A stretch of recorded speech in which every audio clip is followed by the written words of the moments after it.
Hello everyone, in this video we are gonna talk about present perfect. Here we go. Well, the present perfect is formed from the present tense of the verb have and the past participle of a verb. We use the present perfect for something that started in the past and continues in the present. For example, they've been married for nearly 50 years. As you can see, this action started in the past but continue in the present time because it's affecting our present. And for example, she has lived in Liverpool all her life. Probably she was born and all her life until now she is living in Liverpool. So for that reason, this situation started in the past and continues in the present. And when we are talking about our experience up to the present, for example, I've seen that film before. It's an experience that we do in the past, but we don't specify in which moment, right? Well, I play the guitar ever since I was a teenager. This is my experience with the guitar, for example. Oh, he has written 3 books and he is working on another one. The situation probably is in the past, but continue also at the moment. It's an experience. And also, we often use the adverb ever to talk about experience up to the present. For example, my last birthday was the worst day I have ever had. As you can see, this adverb is used before the main verb, after the auxiliary, and before the main verb. And we use never for the negative form. For example, have you ever met George? Yes, but I've never met his wife. And in the same case, never is before the main verb, met.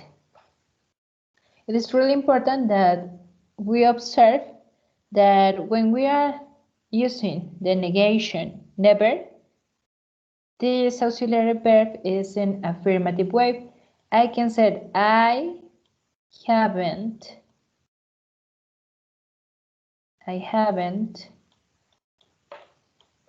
never, because it's a double negation.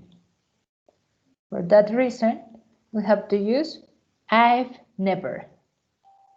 This is not possible. It's incorrect. So, as you can see, we use some adverbs that help us to express something precisely about our experienced lives.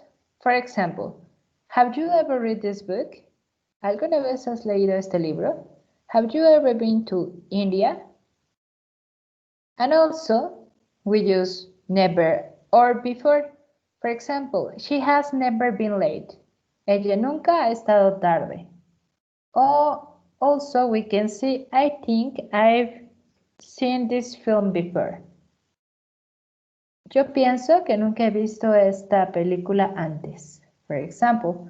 And also, we use present perfect to unfinished actions. For example, we use how long for or since.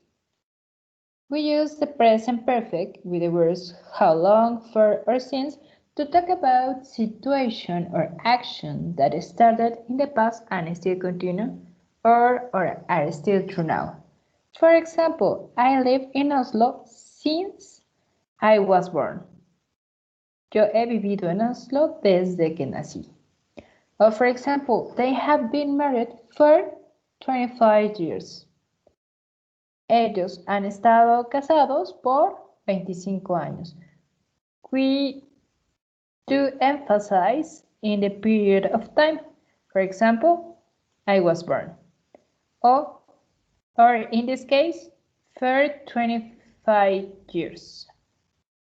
And we do emphasize in the time.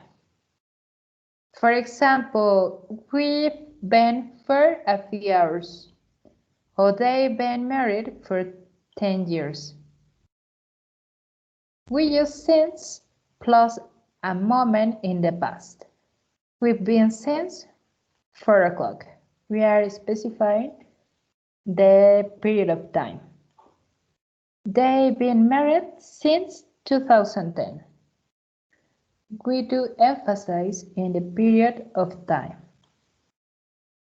It's really important to be careful with these common mistakes. For example, we use present perfect and not present simple for action or situation that started in the past and are still true now. With friends since first grade, we can use present or present continuous. And also, we don't use ago with the present perfect because we have to use for, because this adverb is using specifically for present perfect. So also it's important to remember the use of just, yet, and already. We also use just in affirmative sentences and also already in affirmative sentences to say that something happened very recently. In the case of just, I've just seen Peter in the street. This situation happened probably like a minute ago. Oh, he looks happy because he's just get married. It's an action that happened recently. We can see the use of already in sentences to say that something happened before now, usually earlier than we expected. I have already finished. Ya he terminado. We have already arrived. Ya llegué. O ya he llegado. So it's really important to see the adverb is before the main verb. In the case of already, and in the case of just is the same way. Before the main verb.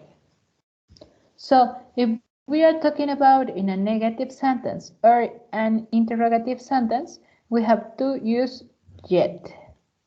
And we put it at the end of the sentence. For example, have you washed the dishes yet?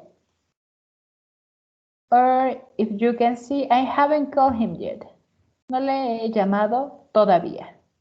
She hasn't arrived yet. Ella no ha llegado aún. So it's really important to see yet is said at the end of the sentence in negative and interrogative form. That's it for this video. If you have any question, you can ask me in the class or you have to send your question by the chat. Thank you so much. See you next time.